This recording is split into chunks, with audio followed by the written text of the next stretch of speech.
Alors, bonsoir tout le monde, j'espère que vous allez bien. Mathieu Martel avec vous, directement de la Casa Essentia à Montréal. Alors, nous commençons un petit direct en ce dimanche, oui, 17 mars, et beaucoup de points d'information avant de commencer notre thème de la soirée, dont vous voyez bien sûr le titre apparaître près de votre écran. Alors, je laisse le temps aux gens de se joindre à nous. On me dit que je touche mes lunettes dès le départ de mon allocution. Et c'est le cas encore ce soir. Alors, nous allons avoir plein de points d'information intéressants avant de commencer notre thème de ce soir, qui s'intitule Expérience de non-dualité. Et nous allons explorer ce thème ensemble, bien sûr d'une manière toujours inspirée, inspirante et suivant notre intuition. Alors, je laisse les gens le temps aux gens de se joindre à nous. J'ai averti nos habitués, n'hésitez pas à me saluer dans le clavardage. Alors, nous en sommes bientôt à notre 4e anniversaire des rencontres de philosophie réflexive. Je vais en parler dans quelques instants. Je vais faire un tirage, bien sûr, la semaine prochaine. Alors, je salue tous et toutes qui nous écoutent en direct, en différé ou en secret, bien sûr. Et n'hésitez pas à aller voir dans la section vidéo les rencontres que vous avez manquées, car on a au-dessus de 275 enregistrements. J'ai bien sûr effacé quelques vidéos dont je n'étais pas satisfait, mais on a quand même ça. Pour le visionnement et dans la section événements, nous avons nos prochaines rencontres. Et notre prochaine rencontre mensuelle, je vais tout de suite l'afficher, aura lieu dans un mois. Presque exactement un mois. Oups, désolé, je vais aller chercher ça. Voilà ici, c'est le 13 avril, un samedi. Mais vous savez que vous n'êtes pas obligé d'être là le samedi à 10 h du matin. Ce n'est pas une heure de prédilection pour tous et toutes. Mais sachez que si vous vous inscrivez et on fait les inscriptions à moitié prix, c'est génial. Vous avez la possibilité de recevoir en différé l'enregistrement de nos rencontres de philosophie, conférence Zoom, interactive d'1 h 30. Donc, on va être rendu à notre 4e mois de retour aux activités Zoom. On avait fait beaucoup durant l'année 2000, 2021 et 2022. C'est un retour et j'ai aussi une confirmation d'une conférence au YMCA Park au mois de mai avec des auditrices et des auditeurs qui me connaissent depuis au moins 5 ans, minimum, si ce n'est pas 7. Ça va être à peu près ma 6e rencontre au YMCA Park. Et si vous voulez m'inviter en conférence avec un petit groupe, n'hésitez pas à me contacter. Vous pouvez m'écrire directement sur Facebook ou sur ma page mathieumartel.com dans la section commentaires ou contacts. Invitez-moi. Donc, il y a plusieurs surprises là, qui s'en viennent. J'ai décidé ça, bien sûr, à la dernière seconde et j'ai décidé le thème à la dernière seconde également, car je me reposais depuis 3 heures cet après-midi. Alors, on y va avec les bonnes nouvelles. Première information. Dimanche prochain, il va y avoir un Facebook Live très spécial. Très spécial. Pourquoi? Car nous allons fêter notre 4e année en continu des rencontres Facebook Live qui permettent aux gens à travers le Québec, au nord de l'Afrique, en France, Haïti, Floride, etc., de pouvoir réfléchir avec nous sur des thèmes variés. Et on remercie Audrey qui m'avait incité à débuter cela. Je n'avais jamais eu l'intention de le faire par moi-même. Alors, la semaine prochaine, il va y avoir des tirages. Donc, on va y aller avec ma dernière publication. Oups, je vais essayer de mettre ça ici. Ouais, l'appel de l'aide, donc, qui est sorti en septembre 2020. Je vais faire tirer un livre la semaine prochaine pour le spécial 4 ans, ainsi que la réédition, la 2e édition de La puissance de l'instant. Et pour célébrer autre chose aussi, je vais faire tirer Présence. Donc, je vais vous lire un extrait ce soir parce que ça va être aussi une célébration, c'est-à-dire en 2005, le 18 mars 2005, j'ai lancé une petite conférence inaugurale qui existe à quelque part. On salue Jean Rivet de Vox Populi qui a cet enregistrement-là. On se demande qu'est-ce qui se passe avec Jean. Mais on le salue et on pense à lui, malgré tout, car j'ai beaucoup d'enregistrements de mes conférences. Et, comment dire, Présence a été lancé le 18 mars 2005. Donc, ça sera un 19 ans de célébration. On va faire ça la semaine prochaine. Je vais lire même l'endos de la couverture et la question numéro 1 de mon livre dans quelques instants. Je ne sais pas si le livre a bien vieilli ou pas. Voilà ce qu'on célèbre. OK. Alors, on célèbre 19 ans de publication, 19 ans de conférences en continu, et la semaine prochaine, 4 ans de rencontres Facebook Live avec vous. Merci à tous et à toutes d'être là. N'hésitez pas à me saluer, à commenter, même si vous écoutez en différé. Il y a beaucoup de gens qui commentent. Et oui, il y a une grosse annonce aussi la semaine prochaine, les amis. Bien oui, j'avais oublié le 4e point d'information. La semaine prochaine, je vais vous faire une grande annonce à nos auditeurs français, bien sûr. Il sera question la semaine prochaine d'officialiser mon voyage en France du mois de juin. Alors, je vais vous confirmer le tout, car en ce moment, c'est officieux. Je vous confirme le tout la semaine prochaine, le 24 mars. Et je vous confirme aussi quoi d'autre, aussi à part le voyage en France. Oui, nous allons trouver un autre nom. Parce que vous savez qu'à chaque fois que je déménage dans un nouveau lieu, je baptise le lieu pour faire quelques rappels. On va essayer de trouver un nom à partir de 2 lettres. La semaine prochaine, on va faire un petit jeu ensemble. Et sachez que je déménage juste derrière. Donc, un petit passage secret, un petit passage piétonnier qui me mène à l'autre endroit. Alors, je serai au 3e étage, mais on va le baptiser à partir de 2 lettres. Je vais vous fournir 2 lettres, puis on va y aller avec des thèmes. Sachez qu'en ce moment, je suis directement, on s'amuse ici, de la Casa Essentia. Avant, on était au Studio 9, puis au Loft du Philosophe. Mais là, on sera à un autre endroit qu'on va baptiser à partir de 2 lettres. Et vous allez peut-être même pouvoir quand même à commencer à y réfléchir. Je vais mettre les 2 lettres ici. Donc, la première lettre, ça va être le G et le C pour nommer mon nouveau lieu. On va essayer de faire ça de manière à utiliser les lettres puis vous pouvez lancer toutes sortes d'idées directement. Il faut que ça réfère à un lieu philosophique. Donc, le G et le C, vous allez pouvoir proposer vos noms, vos épithètes, vos qualificatifs à partir de la lettre GC.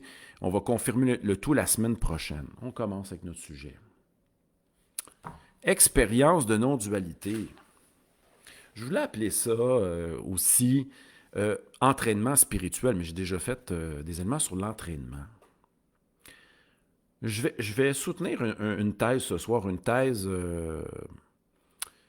que la vie spirituelle est une vie naturelle et simple.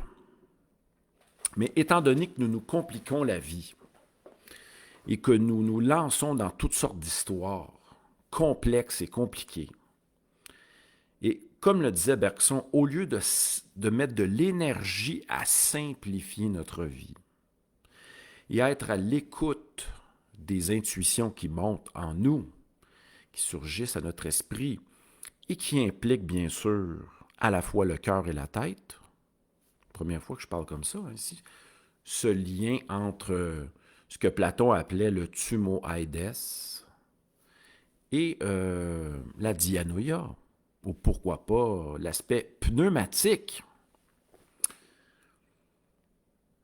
Alors, je reviens à mon point.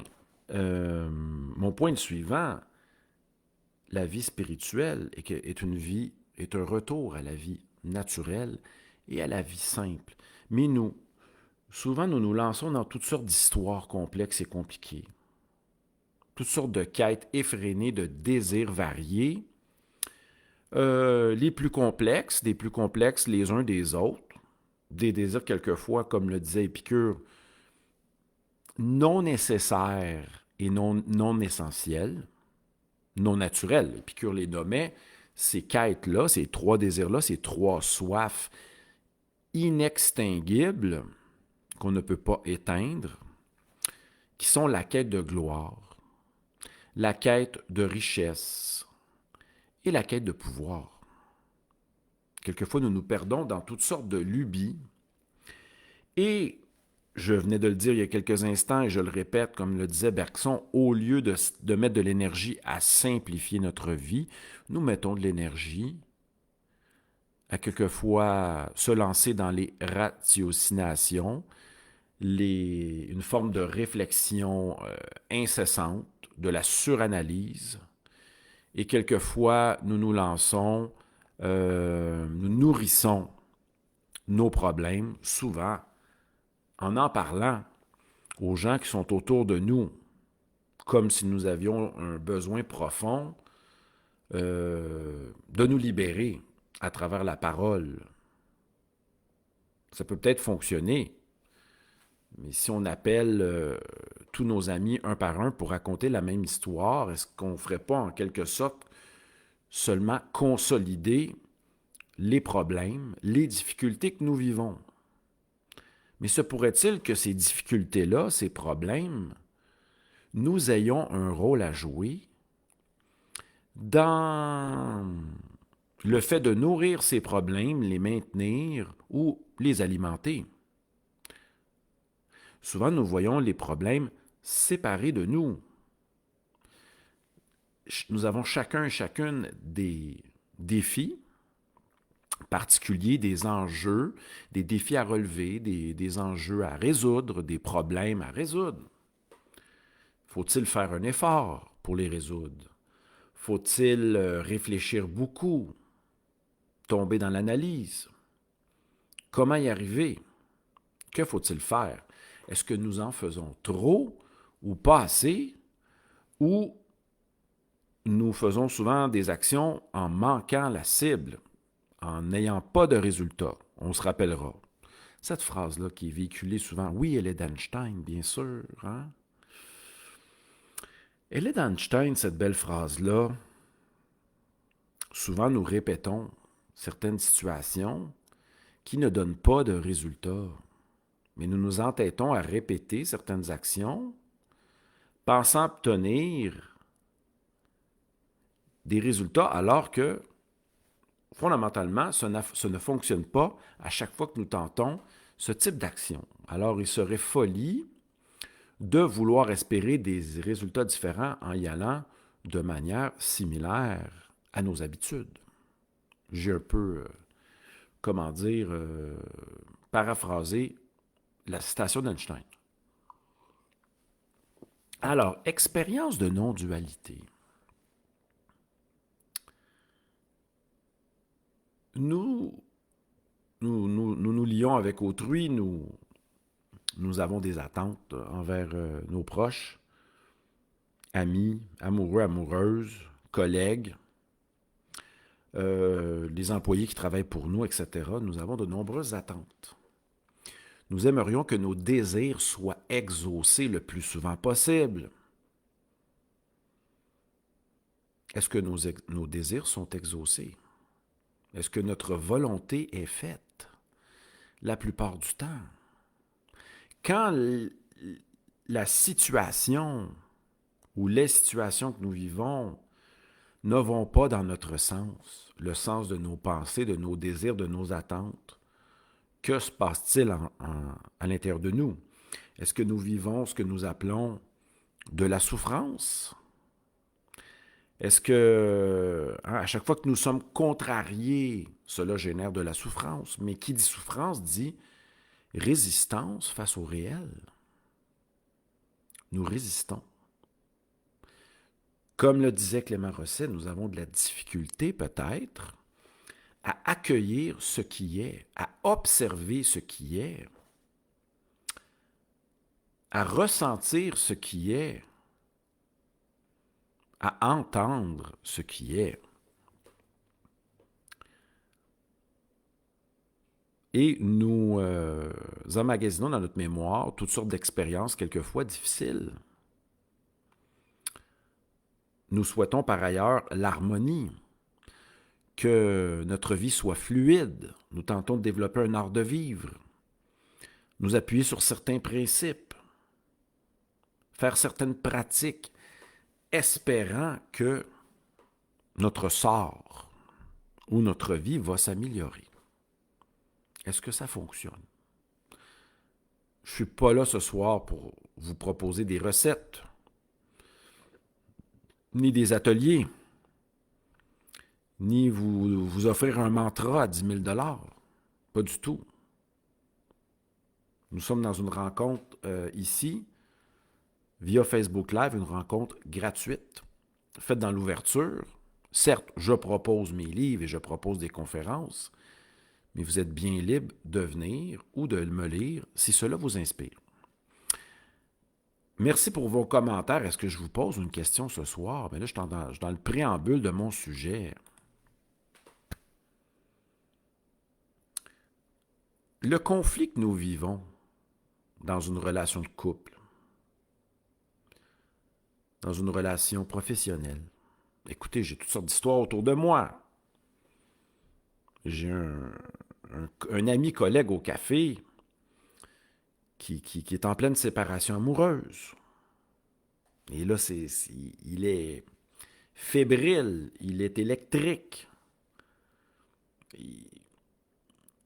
Il a de la difficulté à accepter cette situation,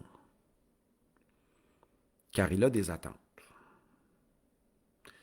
C'est-à-dire qu'il aimerait que sa conjointe lui confirme certaines choses. Je lui disais ce matin, l'école de Palo Alto est claire là-dessus. Comment ça s'appelle? Paul Wakiewicz. Attendez, Paul Palo Alto, je vais vous lire ça, là. Paul Wakiewicz, Palo Alto, psychologie. Paul Watzlawick, oui, 2 principes qu'il énonce dans son école de psychologie. Son approche, l'approche de psychologie, tout est communication. Et une non-réponse est une réponse. Mais nous attendons un certain type de réponse pour nous rassurer. Hein? Mais la vie ne répond pas toujours à nos désirs et à nos attentes. C'est ça le choc de la réalité. Sommes-nous capables d'accueillir ce qui est? Alors, il y a l'ami professeur de littérature au café qui vit ça. J'ai une amie qui m'appelle souvent pour me conter ses difficultés avec des problématiques autour de la mise en chantier ou de l'aboutissement des rénovations autour de son condo. Il y a toujours un problème après l'autre. Elle me contacte. On la salue. Et je trouve ça difficile parce qu'on dirait que rien n'avance. Rien ne se fait comme elle le voudrait. Les réparations vont passer vite. On s'occupe pas assez de certains problèmes. Mais y a-t-il autre chose dans notre vie que de régler certains problèmes? Il y a peut-être d'autres choses. On pourrait ouvrir notre champ de perception ou de conscience et avoir une vision plus holistique pour se dire, ah oui, il y a un champ ici où il y a un peu de problème, mais lorsque je regarde dans l'ensemble, il y a des aspects positifs pour lesquels j'ai plein de gratitude. Ça se pourrait. Alors, le sujet de ce soir, c'est expérience de non-dualité. J'ai une thèse ce soir que je présente. La première thèse, c'est que revenir à la vie spirituelle, que j'appelle vie naturelle et simple, c'est un difficile chemin lorsqu'on est embrouillé ou lorsqu'on n'a pas simplifié nous-mêmes notre vie. Plotin disait « retranche tout ». Bergson nous incitait à simplifier notre vie. On a ça chez les philosophes de l'Antiquité. Vivre avec peu, l'autarcie, la frugalité. Je discutais en fin de semaine avec des collectionneurs de livres, de DVD, de CD. C'était 3 frères. On salue les 3 frères que j'ai rencontrés à la librairie qui me disaient ils ont tellement de livres, de CD, de DVD, que ça occupe plusieurs chambres dans leur maison ou appartement. Et personne ne veut se départir de ça. Une forme d'accumulation. Mais on a chez les philosophes grecs des vertus proposées comme l'autarcie, se satisfaire de ce qui est, de peu, la frugalité, et pourquoi pas la modération. Mais c'est toujours difficile lorsqu'on est excessif. Voilà. Je reviens, mais j'ai tissé quelques exemples de problématiques. Et on peut avoir aussi des problèmes au niveau professionnel. Un autre exemple. Ici, on attend de signer certains contrats, mais les clients qui devaient signer les contrats trouvent que ce qui est proposé comme service coûte trop cher pour eux. Ils n'ont pas les moyens ou ils ne veulent pas, comment dire, reconnaître le travail ou l'offre, la valeur de l'offre du service. Posons-nous une question. Qu'on vive un problème de négociation au niveau professionnel,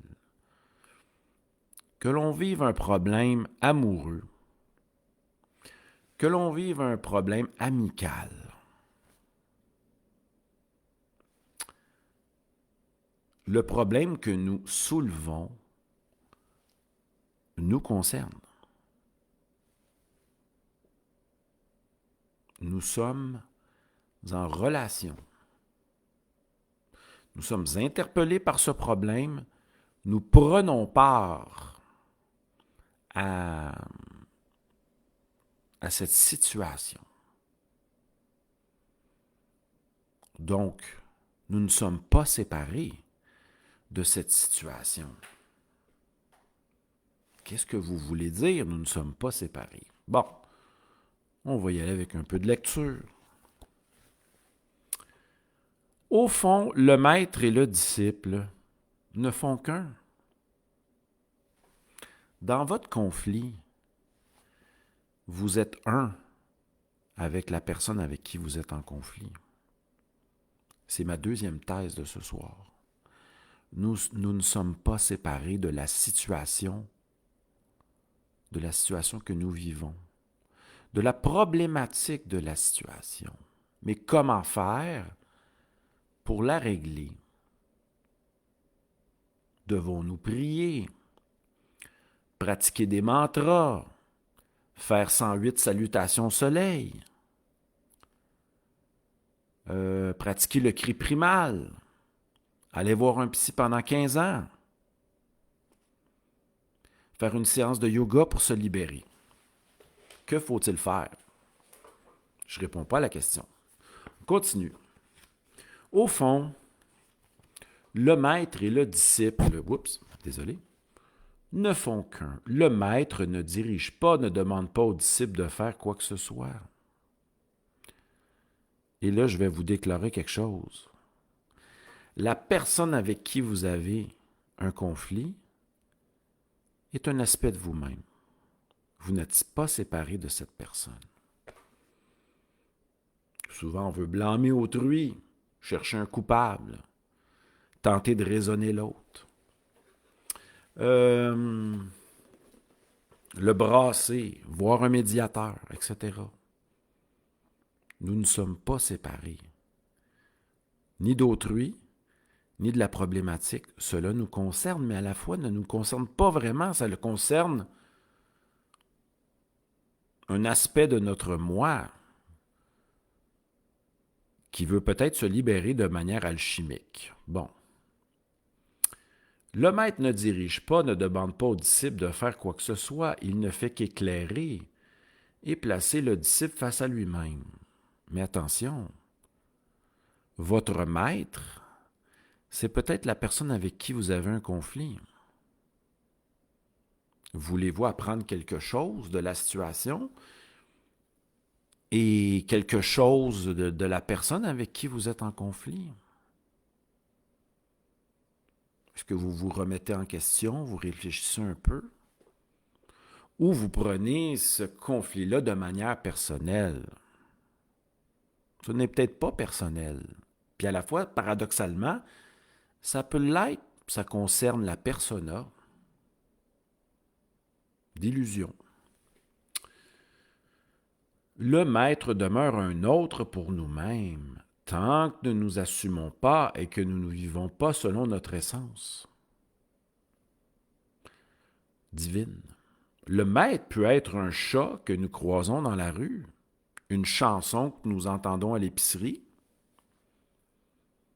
un coucher de soleil, une intuition qui montre à notre esprit c'est maintenant, comme une qui m'est parvenue cette semaine. Mathieu, il te faut un autre contexte, d'autres conditions pour écrire ton nouveau livre. Ah, j'accueille ça, j'écris cela. Je dois me placer dans une autre situation, une autre condition. Donc, cela, ça commence, c'est une prise de conscience qui peut m'amener vers un nouveau chemin d'écriture. Bon, le maître peut être un chat que nous croisons dans la rue, un sourire que nous apercevrons, savons, ou même un itinérant qui nous demande de l'aider. Allez-y, les itinérants vont vous éveiller. Vous leur donnez une pièce, vous les saluez et ressentez l'énergie. Ça peut même vous débloquer, vous libérer. Ça peut être un moment de grâce si vous vous abandonnez à cela. Voilà une bonne occasion de réaliser que le maître, c'est cela, avec un grand C. Le maître est partout. Et votre maître, c'est peut-être la personne avec qui vous avez un conflit. Elle est là, il est là pour vous enseigner quelque chose. Peut-être pour vous ramener à vous-même. Vous ramener à vous-même. J'en profite pour vous saluer. Je vais revenir avec mon allocution. Salutations à Cathy, merci d'être là. À Anton, merci à Jim, à Martine, à Martin, merci à Daniel, merci à Olga, à Audrey, à Maude qui vient d'arriver. Merci à tous et à toutes ce soir. Expérience de non-dualité. Ne pas voir nos problèmes, nos conflits comme étant séparés. Si nous nous clarifions intérieurement, notre regard va changer et les autres ne nous verront plus de la même manière non plus. La fois où j'ai assumé, j'ai offert mon livre La violence de l'éveil à mon collègue. Il fait une difficulté d'assumer l'écriture de certains livres. Quand nous assumons notre essence profonde, ce que nous aimons faire, etc., comment nous sommes, et j'y vais d'une phrase inspirée d'Éric Barret, lorsque nous accueillons nos limites et que nous sommes sincères envers nous-mêmes, bien, écoutez, le regard des gens envers nous va peut-être changer.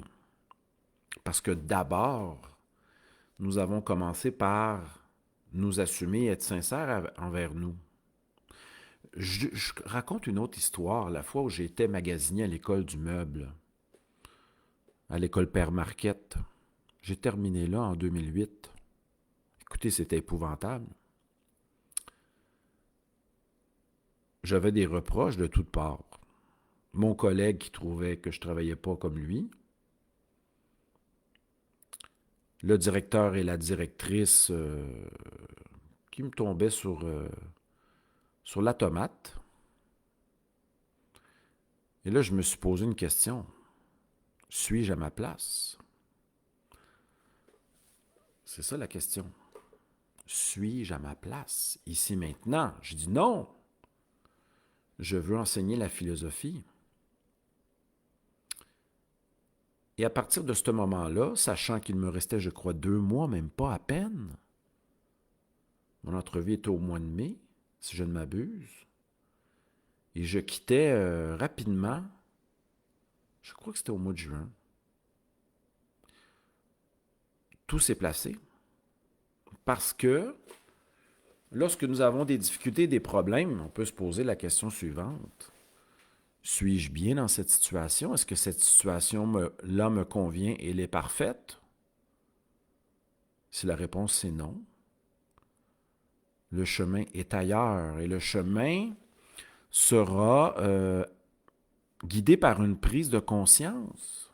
Moi, j'ai déclaré, je veux enseigner. Écoutez, tout s'est placé lentement. Mais la vie n'étant jamais,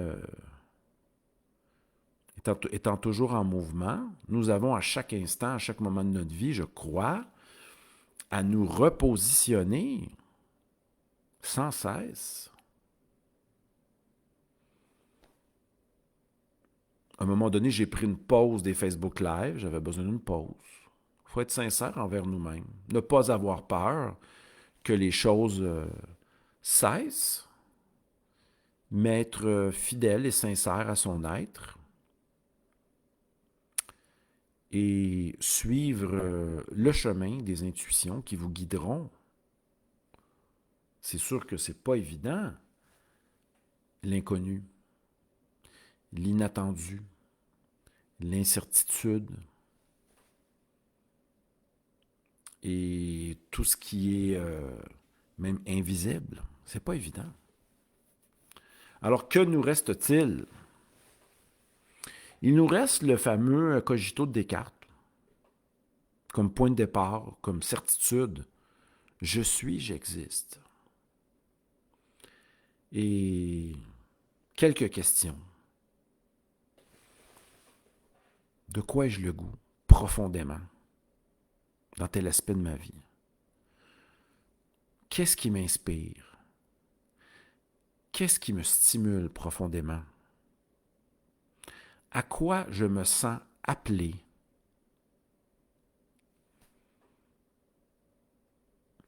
Qu'aurais-je le goût d'entreprendre et d'y aller? La réponse est en nous. Attendons qu'elle vienne. Elle va venir par la vie, aussi par les rencontres. Mais si nous sommes toujours trop occupés, débordés, affairés, sans aucun temps pour ne rien faire, se détendre, badiner, ne pas avoir de projet, rêvasser, écouter de la musique, lire, écrire, marcher sans but, il y aura peut-être peu de synchronicité sur le chemin et beaucoup de conflits, de problèmes. Peut-être que ces problèmes-là témoignent du fait que nous ne sommes pas en harmonie avec notre être et donc avec autrui. Est-ce que notre vie est une vie de colère, de haine, de conflit, de problèmes, de revendication du moi? C'était fascinant d'entendre mon collègue au café ce matin. Je le salue. Il attendait une réponse de la part de la femme avec qui il s'est séparé. Il a besoin d'une réponse pour avancer lui-même. Il n'accepte pas que son ancienne conjointe ne lui donne pas la réponse. Est-ce que ça va changer quelque chose? Nous voulons nous accrocher à nos attentes. Nous voulons nous accrocher à ce que nous croyons qui devrait être fait. Donc, cela devrait être fait de telle manière, de manière respectueuse, harmonieuse, mais la vie n'est pas toujours en train de nous satisfaire et elle peut nous frustrer. Mais si nous apprenons à accueillir ce qui est, nous allons voir que des gens vont nous dire non. D'autres vont nous quitter sans réponse. Mais peut-être qu'il y a quelque chose à... D'autres on va voir moins certains amis.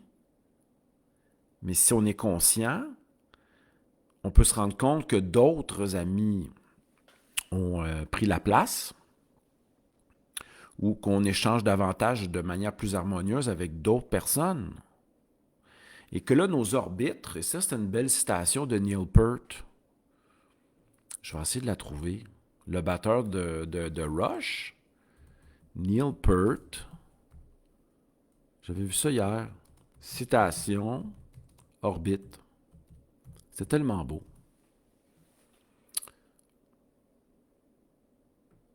J'espère que je vais le trouver. Ah, je l'ai ici, écoutez bien ça. C'est la belle conception que moi et Charles, un de mes amis dessinateurs, nous adoptons. Nous parlons avec cette métaphore, à partir de cette métaphore. Nous sommes des planètes l'un pour l'autre.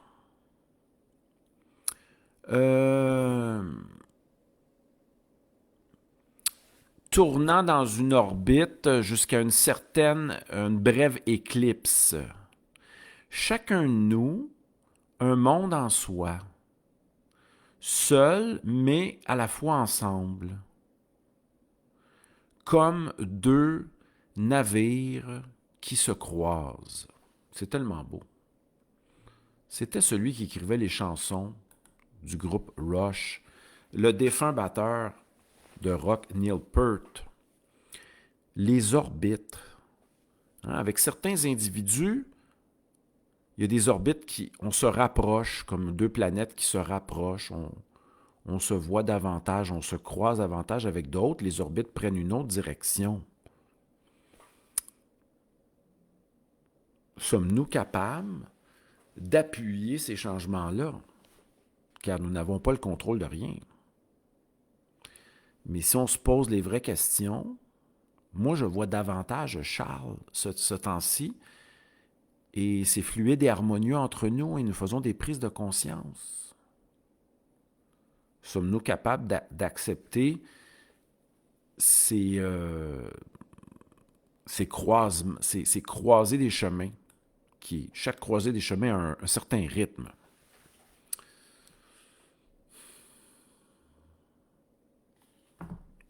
Je reviens à un point. La semaine prochaine, le 24 mars, je salue tout le monde. Je vais faire tirer Présence pour célébrer 19 ans de publication. C'était le 18 mars 2005. Et je vais faire tirer un exemplaire le 24 mars, dimanche prochain. On va célébrer aussi 4 ans avec la puissance de l'instant et l'appel de l'être. On va célébrer 4 ans de belles rencontres Facebook Live, inspirées, inspirantes, intuitives. Je vais faire tirer ça. Et je vous dirai la semaine prochaine si c'est officiel, ce petit périple en France au mois de juin. Y aura-t-il des conférences en France? Je n'ai aucune idée. Et nous tenterons peut-être de trouver le nom de mon nouveau lieu. Je déménage fin avril, donc au début du mois de mai. Nous serons dans le nouveau lieu. Écoutez, et on va essayer de trouver un titre pour mon nouveau lieu avec la lettre G et C. Je vous expliquerai pourquoi j'utilise la lettre G et C. Alors, avant de faire la petite finale, sachez que nos rencontres Facebook Live ont lieu souvent les dimanches à 19h. Quand vous êtes abonné à ma page Mathieu Martel Philosophe sur Facebook, j'envoie un petit message de temps en temps. Vous pouvez regarder le dimanche dans la journée ou même le samedi, j'ai annoncé qu'il y aura un live à 19h. C'est notre heure de prédilection. Et quelquefois, j'en fais durant la semaine, mais là, notre prochain, ça va être le 24 car j'ai beaucoup de corrections cette semaine. Sachez aussi qu'on a une rencontre par mois. La dernière est en présence au mois de décembre et depuis janvier, février et mars, on a une rencontre Zoom par mois. Vous pouvez vous inscrire dans la section commentaires, c'est tout à fait abordable, à moitié prix.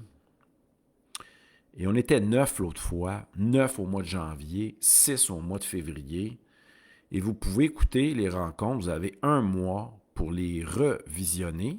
Soit que vous êtes en direct avec moi et tous nos auditeurs, auditrices, on réfléchit ensemble pendant 1h30, ou soit que vous recevez le tout à 17h, vers entre 15 et 17h par courriel.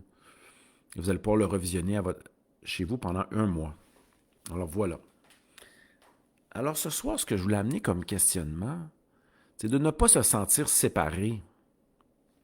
Merci Dan pour le mot gîte. On va peut-être garder gîte. On se voit demain à l'école.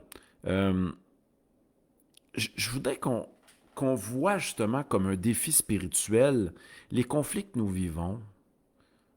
Nous devons les aimer. S'en attarder et de dire qu'ai-je à apprendre de tout cela? Suis-je en train de nourrir ce conflit-là? De le répéter. Se pourrait-il que mon maître spirituel soit la personne avec qui je suis en conflit? Qu'ai-je à apprendre de cette situation? Ai-je encore le goût d'être pris dans ce genre de situation? Je vais d'un exemple.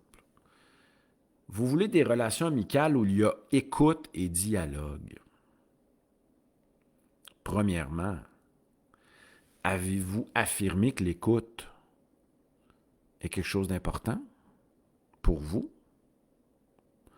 Deuxièmement, pratiquez-vous l'écoute? Troisièmement, les gens avec qui vous échangez ont-ils de l'écoute?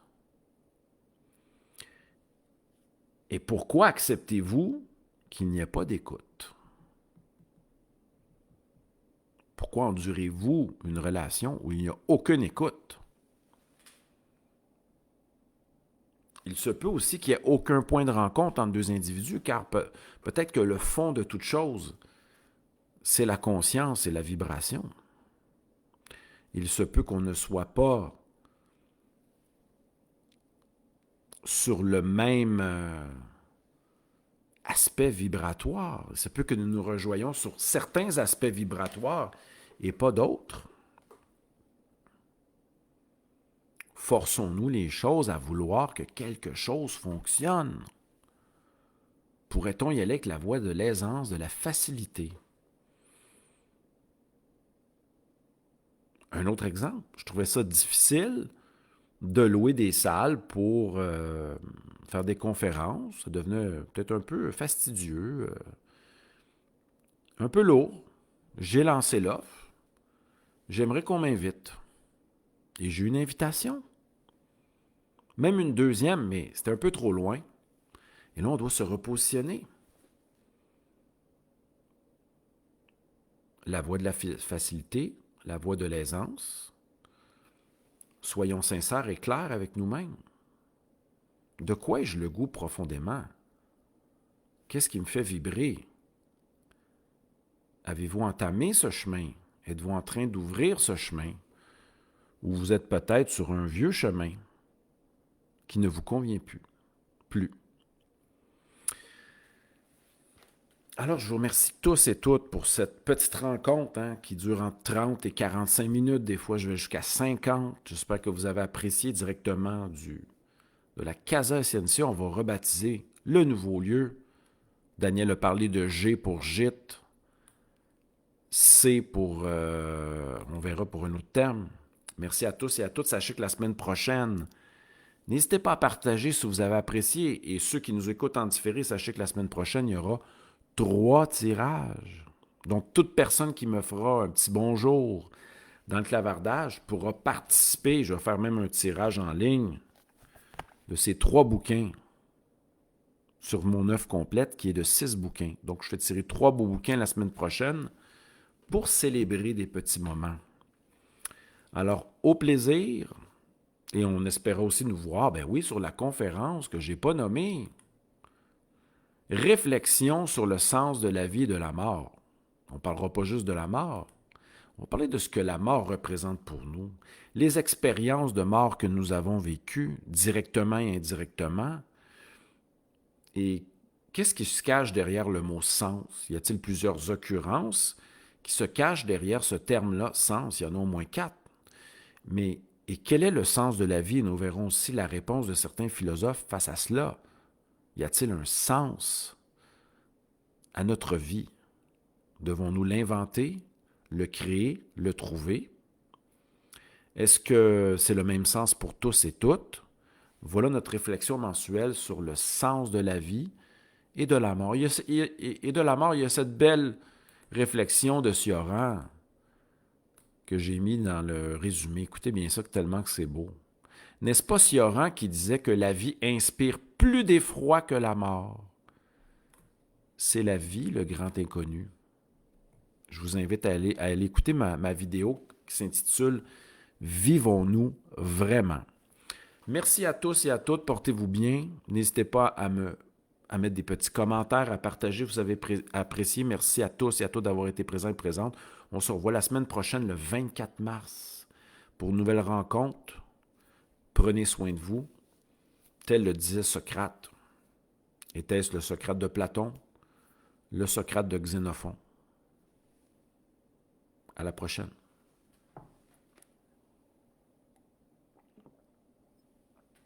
Salutations à tous. Bye bye.